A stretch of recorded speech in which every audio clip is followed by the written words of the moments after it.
अस्सलाम वालेकुम स्टूडेंट। आज हम सर जेम्स जीन्स के ऐसे द डाइंग सन के क्वेश्चन आंसर्स करेंगे। अब हम क्वेश्चन नंबर 1 की तरफ चलते हैं। How is it possible that star Salem find and the star near it. ये किस तरह मुमकिन है कि एक सितारा शाज़ो नाज़िर ही दूसरे सितारे के पास पाया जाए। A star seldom find another stars near it because there is a distance of millions of miles between the two stars. Moreover, space is immensely vast. Each star is bound to travel in its own orbit. एक सितारा शाज़ो नाज़िर ही दूसरे सितारे को अपने पास पाता है। क्यों? क्योंकि इनके दो सितारों के दरमियान में डिस्टेंस जो है वो मिलियंस माइल्स का है। ये डिस्टेंस बहुत ज़्यादा है, जिसकी वजह से हर सितारा अपने ही ऑर्बिट के अंदर मूव करने के लिए बाउंड है। अब हम क्वेश्चन नंबर 2 की तरफ चलते हैं। What happens when according to the sir James Jeans a wandering stars wandering through space come nearer the sun. क्या होगा जब सर जेम्स जीन्स के अकॉर्डिंग एक सितारा घूमता फिरता स्पेस के ज़रिए सूरज के पास आ जाए। When a wandering stars come nearer the sun, it raises tides on the surface of the sun. These tides forms a high mountain on the surface of the sun that we can hardly imagine. जब एक सितारा घूमते फिरते दूसरे सितारे के पास या सूरज के पास आ जाएगा तो वो उसके ऊपर टाइड्स प्रोड्यूस करेगा। वो टाइड्स इतनी शदीद होंगी कि वो माउंटेन में चेंज हो जाएंगी, और माउंटेन्स जो हैं वो अगर यही सितारा उसके पास से पास होता जाएगा तो टाइडल पुल भी इंक्रीज़ करता जाएगा, और इस तरह माउंटेन भी हाइयर एंड हाइयर होता जाएगा, जिसको इमेजिन करना मुश्किल। अब हम क्वेश्चन नंबर 3 की तरफ चलते हैं। What happens when the wondering stars come nearer and nearer. जब एक सितारा घूमते फिरते सूरज के पास से पास आता जाएगा तो क्या होगा।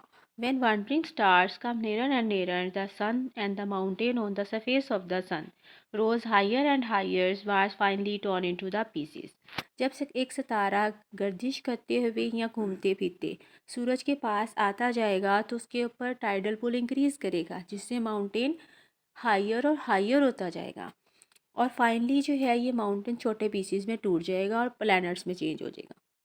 क्वेश्चन नंबर 4 की तरफ चलते हैं। What are planets. प्लैनेट्स क्या होते हैं। How did they come into existence. वो किस तरह वजूद में आए हैं। The planets are the broken parts of the sun. Sun के छोटे छोटे टूटे हुए टुकड़े हैं।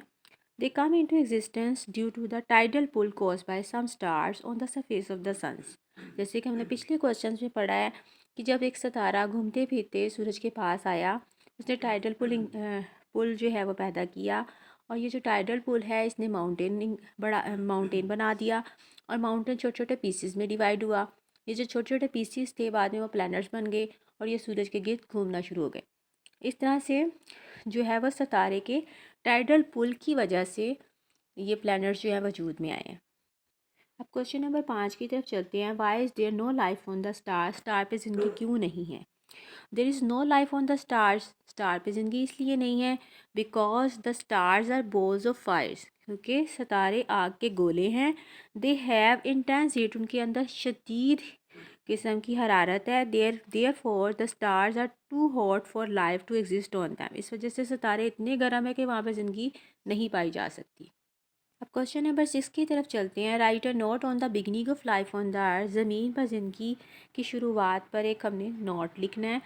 When the earth gradually become cooler and cooler, the life started in very simple organism which had the ability to reproduce themselves before dying. In the end, it produces the most complicated organism like the man who has feelings and ambitions. कहता है ज़मीन जो है वो आहिस्ता आहिस्ता ठंडी से ठंडी हो गई।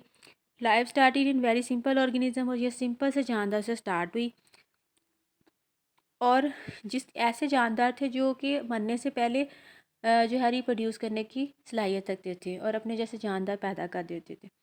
In the end it produces the most complicated organism, और आखिर में इन्होंने इतने कॉम्प्लिकेटेड ऑर्गेनिज्म पैदा हुए जैसे कि इंसान।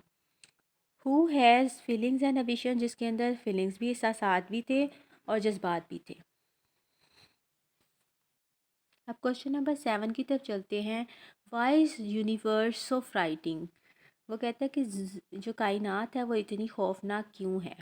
The universe is so frightening because of immense stretches of time, extreme loneliness, absence of life on the other planets. कायनात इतनी खौफनाक इसलिए है क्योंकि एक तो टाइम बहुत ज़्यादा है और इसके साथ साथ तन्हाई बहुत ज़्यादा है और दूसरे प्लैनेट पर ज़िंदगी मौजूद भी नहीं है। इस वजह से कायनात बहुत ज़्यादा खौफनाक है। अब क्वेश्चन नंबर 8 की तरफ चलते हैं। What should be the condition necessary for the kind of life we know to exist on other heavenly bodies, do such condition generally exist. कौन सी कंडीशन ऐसी हैं जो कि लाइफ लाइफ के लिए जो है वो मौजूद होनी चाहिए? क्या ये तमाम हेवनली बॉडी पे मौजूद हैं? क्या ऐसी कंडीशन आमतौर पे मौजूद हैं?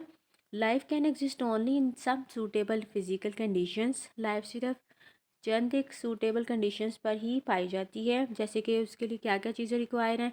Moderate temperature, air and water. अगर ये तीनों चीज़ें मॉडरेट नहीं होंगी, एयर नहीं होगी या वाटर नहीं होगा, तो लाइफ पॉसिबल्स नहीं होगी। ज़मीन पर ये सारी कंडीशन प्रेजेंट है, इस वजह से इस प्लैनेट्स के ऊपर लाइफ पॉसिबल है। लेकिन दूसरे प्लैनेट्स पे अगर चले जाएँ तो वहाँ पे लाइफ पॉसिबल नहीं है, बिकॉज़ वहाँ पे जो है वो सफोकेशंस बहुत ज़्यादा है, वहाँ पे गैसेस नहीं है, ऑक्सीजन की कमी है और वहाँ पे टेम्परेचर भी मॉडरेट नहीं है। कुछ प्लैनेट बहुत ज़्यादा कोल्ड हैं, कुछ प्लैनेट बहुत ज़्यादा हॉट हैं। ज़मीन का टेम्परेचर जो है वो मॉडरेट है, इस वजह से यहाँ पे लाइफ एग्जिस्ट करती है। Such condition do not exist on the other heavenly body except the earth. इस तरह की कंडीशन दूसरी हेवनली बॉडी पे मौजूद नहीं है सवाए ज़मीन के। Therefore there is no life on the other heavenly body, इसलिए दूसरे हेवनली बॉडी पर ज़िंदगी मौजूद नहीं है। अब क्वेश्चन नंबर 9 की तरफ चलते हैं। How do the star travel in the universe. Universe कायनात में सितारे कैसे चल रहे हैं? The stars travel in the universe इधर इन द ग्रुप्स और mostly they travel alone. They travel at the vast distance from one another. अक्सर सितारों को देखा जाए तो वो ग्रुप की शक्ल में भी हैं और कुछ सितारे ऐसे जो अकेले ही सफ़र कर रहे हैं और कुछ सितारे ऐसे हैं कि जो एक दूसरे से बहुत ज़्यादा मिलियन माइल डिस्टेंस पे ट्रैवल कर रहे हैं। What are the temperature bands. Temperature bands क्या होती हैं? The temperature bands are the zones हैं। मैंने आपको पहले भी ये तस्वीर में भी दिखाया था। टेम्परेचर जोन्स हैं। कुछ तो टेम्परेचर जोन्स ऐसी हैं जो कि बहुत कोल्ड हैं और कुछ ऐसी हैं जो बहुत हॉट हैं। ठीक है, तो ये जो जोन्स हैं कुछ सिर्फ ऐसी जोन जो मॉडरेट टेम्परेचर पे होगी वहीं पे लाइफ एग्जिस्ट करेगी, अदरवाइज़ कहीं भी लाइफ नहीं पाई जाती। तो जो ज़मीन है या अर्थ है वो एक ऐसा प्लानट है जो कि मॉडरेट टेम्परेचर पे एग्जिस्ट कर रहा है, इस वजह से वहाँ पे लाइफ पॉसिबल है। बाकी जितने भी प्लैनेट्स हैं वहाँ पे ये लाइफ पॉसिबल नहीं है, क्योंकि कुछ सूरज से बहुत ज़्यादा करीब हैं और कुछ सूरज से बहुत ज़्यादा दूर हैं। The temperature bands are the zones that surround each hot stars at the certain distances. The temperature there is neither too hot or nor too cold. Life can exist on such temperature bands. सिर्फ moderate temperature पे life exist करेगी, इसके अलावा किसी और temperature पे life exist नहीं करती। इसके साथ ही हमारा ये चैप्टर कंप्लीट होता है। Thank you so much.